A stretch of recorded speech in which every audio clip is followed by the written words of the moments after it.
Hello and welcome to the Natural Balance Hoof Care Corner. Today we're going to be working on this 14-year-old quarter horse gelding that's been used as a head and horse. He's had a long-term history of lameness, like so many horses that point with one foot then the other and turn poorly in circles, but doesn't have any significant changes on the navicular bone. This horse was nerved a year and a half ago. Last summer he performed well, and now he's back being lame again. He travels with a bit of a toe-first landing, a head bob certainly to the right when he's in a circle, and a very slight head bob on the straight. We're going to approach this just like we do all of them, keeping it simple with looking at the sole as a guide for medial lateral balance and the ratios in the bottom of the foot. And we'll balance the foot that way and just see what we can do to get this guy around some of his problems. What we're doing here is just exfoliating the foot to get a picture of where the coffin bone lies, because we can use the live sole as a reference for that. And sometimes it's nice to occasionally with these lamenesses that occur only traveling one direction, we see that quite often one side of the wall is left high simply by the farrier's view of how balance is achieved. And it's oftentimes very frustrating because you can't see the coffin bone in there, and you like to be able to know that it's exactly flat to the ground. Well, the latest research has shown us that you can undress this sole, the chalky stuff, and those two surfaces are going to be exactly the same thickness underneath between the bone and the ground surface. So it unravels a lot of the complications from mysteries of medial lateral balance. A lot of the horses that turn hard one direction and not the other are just simply a victim of medial lateral imbalances, and they end up with coffin joint problems, and sometimes even will develop a cyst on there. So that if you catch them early enough and can recognize those things early enough, then you avoid all of these problems that you can't fix later on. So I'm not saying that's what this is, but we do have some serious bruising at the termination of the bars, which is right underneath of the navicular bone area and near the attachment of the deep flexor tendon. What that means, we don't know yet. So we are going to test it just to see if he's sensitive to that. And keep in mind, he's had a neurectomy less than a year, or about a year ago, or a little more, I guess, right? So he may not feel that, which is one of the problems that we have with neurectomies, is that when you see these things happening, he could be traumatizing himself and not even know it. So the farrier needs to be really aware that that the neurectomy has been there, so that when you see this, you have to guard against anything, because that's pretty significant, I would say. It's a little bit smaller foot on this side, which is a real common thing. And I take each foot and treat it as an individual.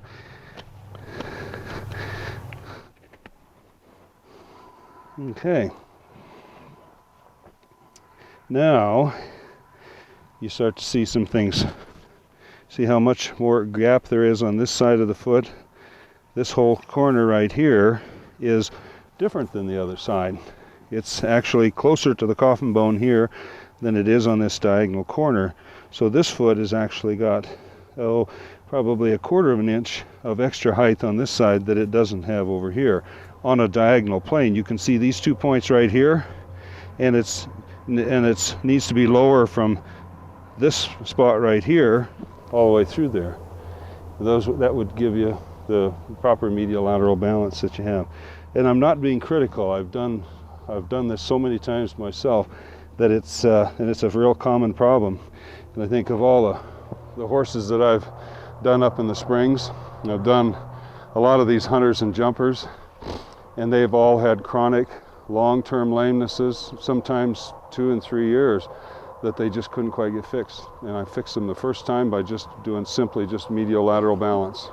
That's what affects the coffin joint. And those cysts that he may have are usually a result of continually wearing on that coffin bone in a way that's because of what they do. They're wearing at it continually. So all in all, the horse is, he looks like he's pretty well shod. Let me see that marker. We'll take and we're going to find the find the widest part of the foot. I like to draw a line around there. And approximately an inch back, which is the width of my thumb, is where that widest part is. And you look at that and you say, you know, the horses are actually quite nicely shod. But you look at the ratio of where the heels are here and where the toe is. Now he had an eventer shoe which put the breakover back here, which is helpful. But look at this distance here, the ratio between this distance and this distance, almost twice as long. And you never see that. You're nice, pretty nicely shod horse in the brief, you know, when you briefly look at it.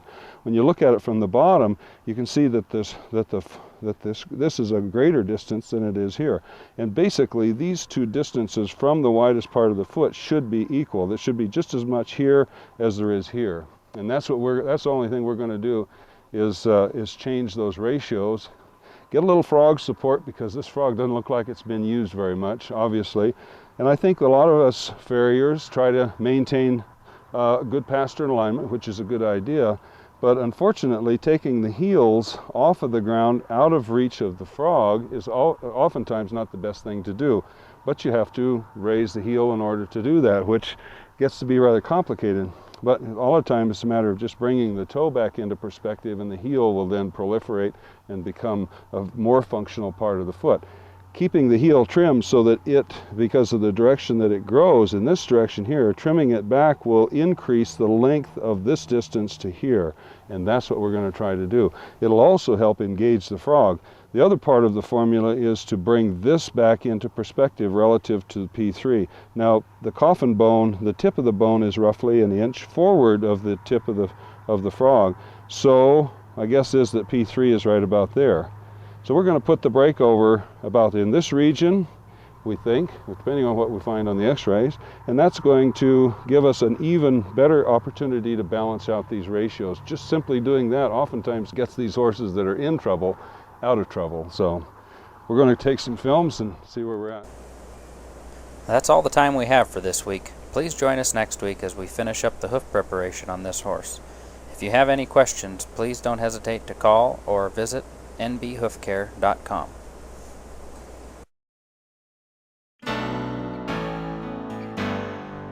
HoofJack is the ultimate hoof support system for the horse owner, veterinarian, or farrier.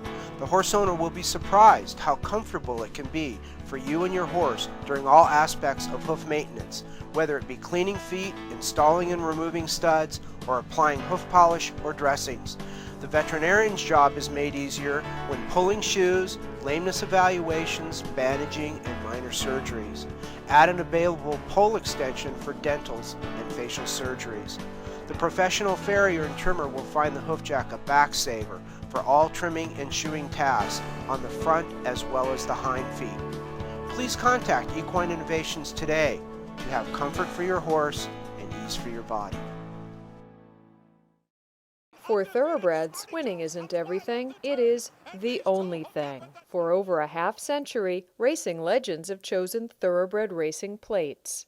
Though thoroughbreds are a breed apart, they are not just for racing. Thoroughbred competition horseshoes are the choice of national champions in multiple disciplines. Light champion and sidewinder shoes are designed by world-class farriers for maximum performance. Give your horse his best chance to win with Thoroughbred.